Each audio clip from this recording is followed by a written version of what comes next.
All right, afternoon. Good afternoon, everybody. We are so excited here to talk today with Dr. Franklin. This is the West Des Moines Chamber of Commerce's CEO Insight Series. We started this during COVID, and it's a great way to introduce our area leaders and top thinkers. So Dr. Franklin is the president and CEO of Des Moines University. She has been in this leadership role for 9.5 years. And currently, Dr. Franklin is working with the team on a brand new 88-acre campus in West Des Moines, Iowa. We are so excited about this. We're going to talk about this today.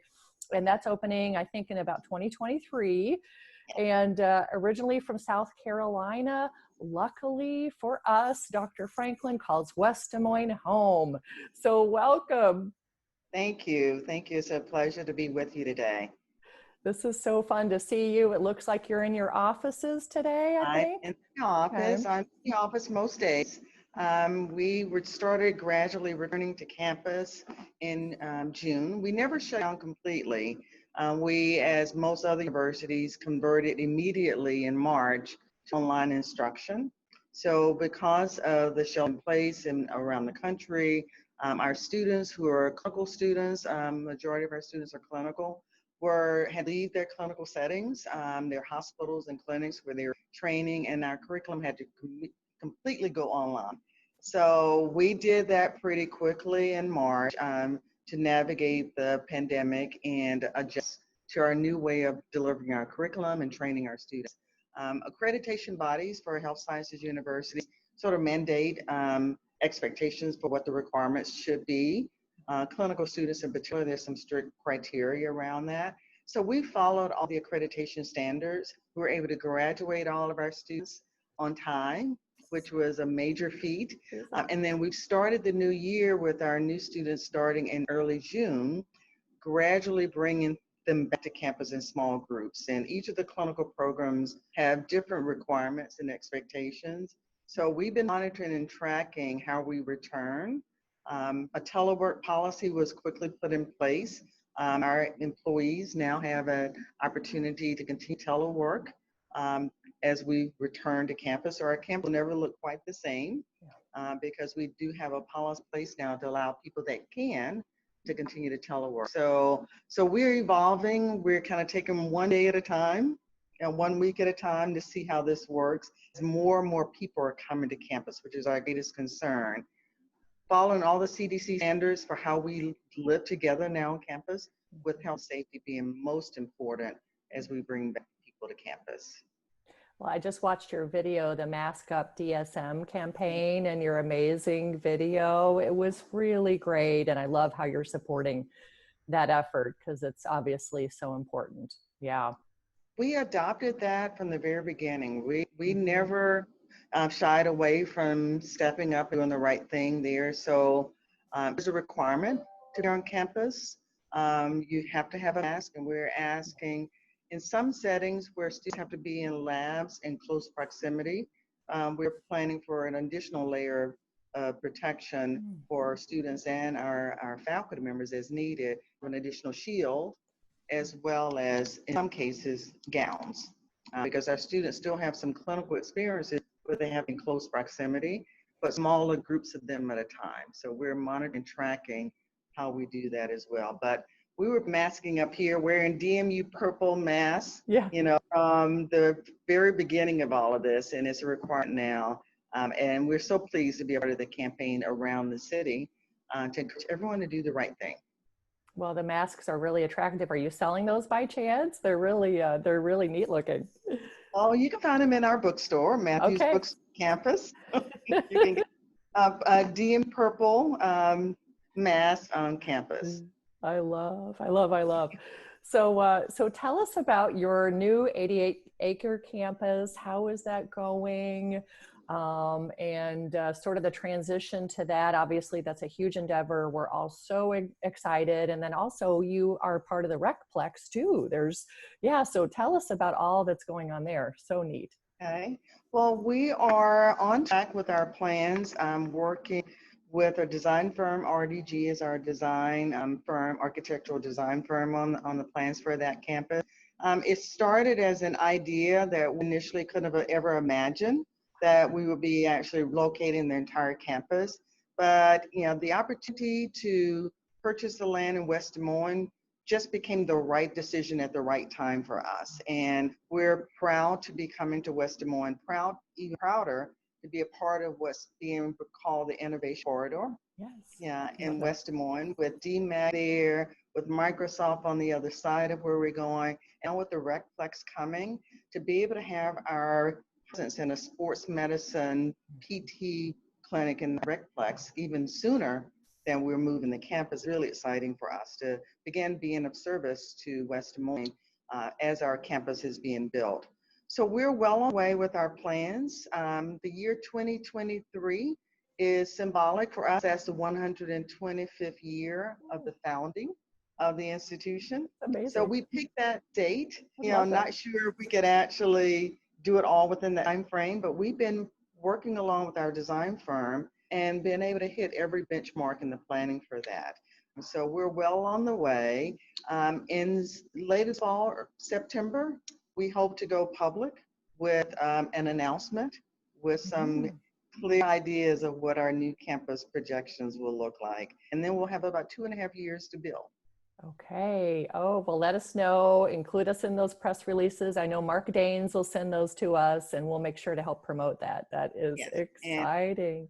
And an official groundbreaking would go along with that. So you'll be a part of the announcements and invitation to come be with us in that. Yay. We'll help you schedule a ribbon cutting. So we'll amplify what you're doing. That's fabulous, fabulous. Oh my gosh, that's great. So why did you choose West Des Moines? There's a lot of great suburbs, a lot of great areas, a little selfish question, but why did you choose West Des Moines? It really wasn't just us looking to locate in West Des Moines. When we were faced with the challenge of really trying to imagine the university growing and being landlocked where we are, in this footprint, we couldn't see ourselves expanding, growing, adding new programs. This vision that we had for the future of becoming sort of a destination institution for health sciences that's very innovative and creative in their approach for how to teach students and practitioners of the future. The question was, okay, well, where do we go to find more land than we have now? So we started looking for plots of land that would be larger than what we have here. Our initial idea was that maybe 40 acres of land would be sufficient, because we're sitting on about 23 acres here. So we were thinking doubling the size would be a nice size campus. So we set out looking for 40-acre plots of land. And we looked all around the metropolitan area to see what the possibilities would be. And as we were being directed this plot and that plot, we kept coming back to this 88-acre plot of land in West Des Moines.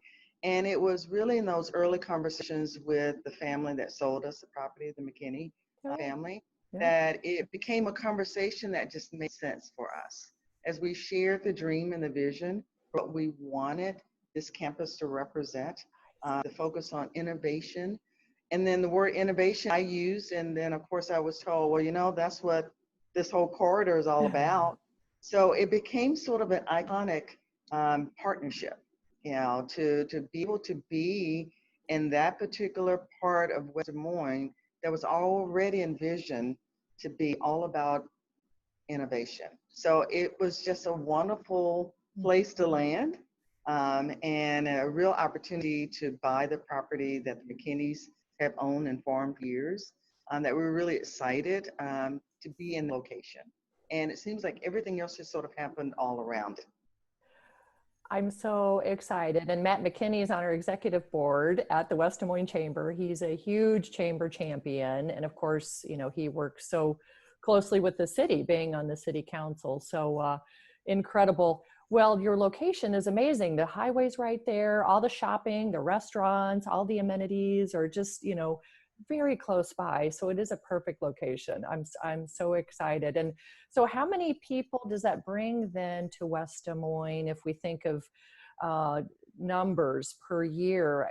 How many people would that be that'll be coming? We have about 1,500 to 1,600 students enrolled now. Wow. Okay. And we have about 350 employees.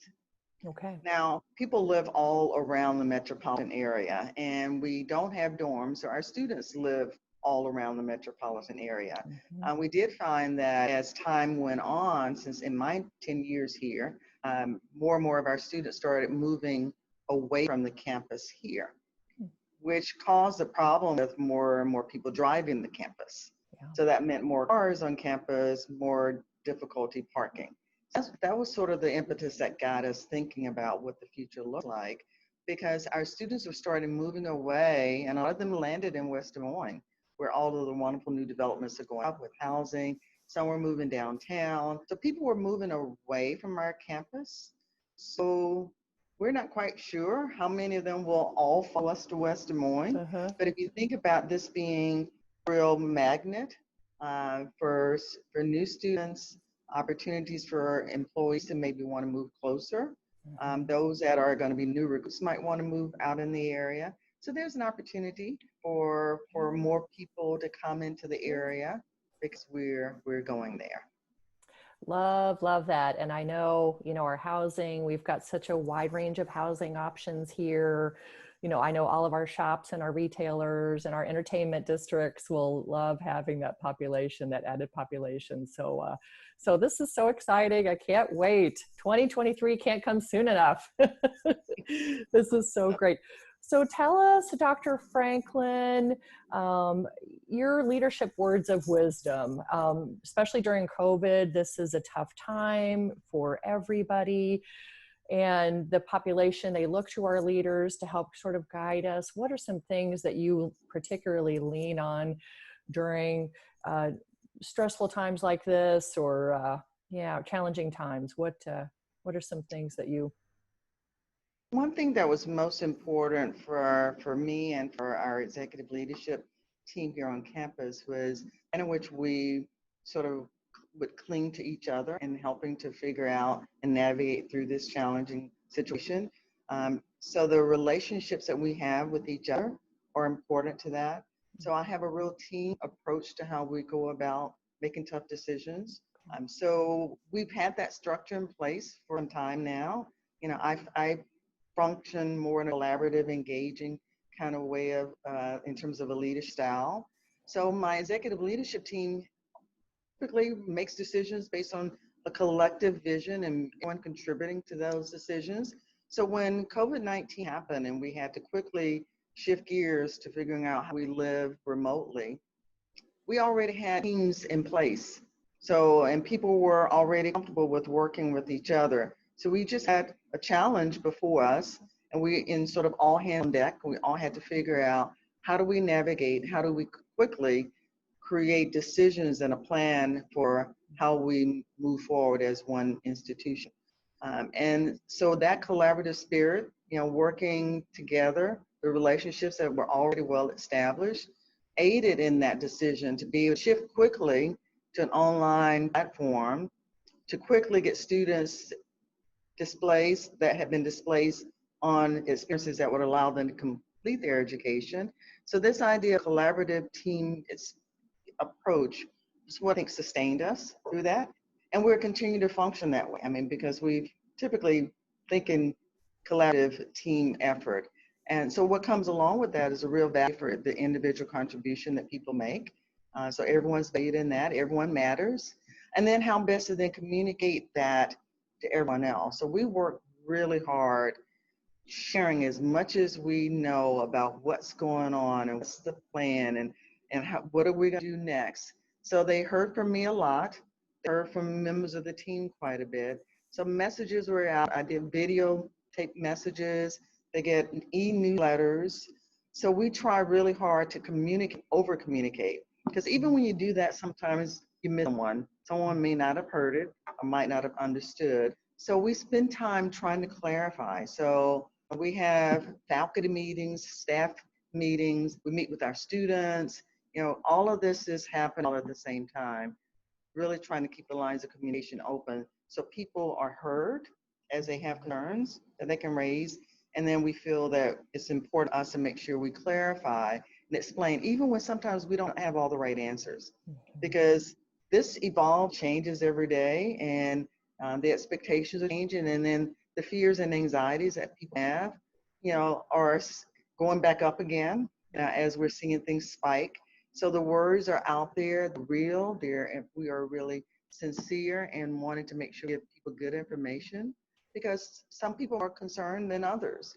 But the fears are real, and we try to navigate and understand and then help people work through their concerns. And we have people concerned about just coming back to campus in general, and what exposures are if they come back to campus. So we work really hard with our facilities management team to make sure the campus community is as safe as we can get it. So when people start coming back, they feel safe here to be able to do the job that they have to do. I love that. I love the team, how you work as a team, and you always have, and the over communication, very, very important points. I love that. Thank you. That's super. So one last question. What are you most excited? Let's say COVID's all over. Cross our fingers it happens sooner rather than later, right? What are you most excited about once we are, quote, back to normal? I know, what does that look like? But yeah, what are you most excited about? Well, I enjoy interactions with people. Talking and on a Zoom screen, gives you some sense of connectedness. But I miss the interactions with people, and so I look forward to being able to go out and visit and meet with our alumni who are very distinguished in their careers, and to tell the story of what's new and exciting at DMU, to be able to travel and speak about the wonderful opportunities people have if they want to take a look at coming to DMU, sharing with groups of faculty and staff and students on campus, being able to see people in person and engage with people and interact. That dynamic is constricted this way. I long for the day to be able to interact more casually, and then also professionally to be able to share a story and get reactions from people in a room together. So a little bit of the touchy-feely kind of thing. Touchy-feely is all gone now, right? It's obsolete. So we won't be able to shake hands or hug or do anything in the future. But I long the days to be able to connect more directly with people that we really want to interact with. Well, I love your virtual hug idea where you do this. So that's neat. I'm gonna start doing that. That's awesome. It's really interesting because we do have some engagements on campus still, with people coming to visit, people who are interviewing for jobs, and the first encounter with someone that you would normally extend your hand to shake a hand, there's this awkward moment. So kind of gotten this, sort of virtual hug. That's about as good as we can do right now. But that sends a positive message as well, that we really sort of from the heart to do sort of an ear hug. Is something that I've started doing instead.